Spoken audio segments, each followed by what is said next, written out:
Chanzo cha hasad. Hasad haiji bila sababu, ina mizizi ndani ya moyo. Sababu kubwa ya kwanza ni kujilinganisha. Unapojilinganisha na wengine kupita kiasi, moyo wako kamwe hautapata uridhike. Sababu ya pili ni kukosa qanaa, yani kuridhika na kile ulicho nacho. Unahisi ulichopewa hakitoshi hata kama kitakuwa na ukubwa wa mlima wa Kilimanjaro.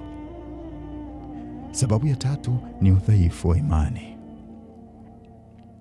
Kwa sababu mtu akiwa kweli anamwamini Mwenyezi Mungu, basi huwa na imani kwamba anachokigawa Mwenyezi Mungu huwa anagawa kwa hekima.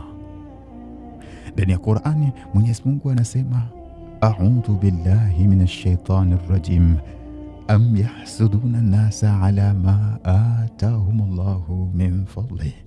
Je, wanawahusudu watu kwa yale Mwenyezi Mungu aliyowapa? Hapa ni kama Mwenyezi Mungu anatuuliza kwa kutushangaa au kutukemea.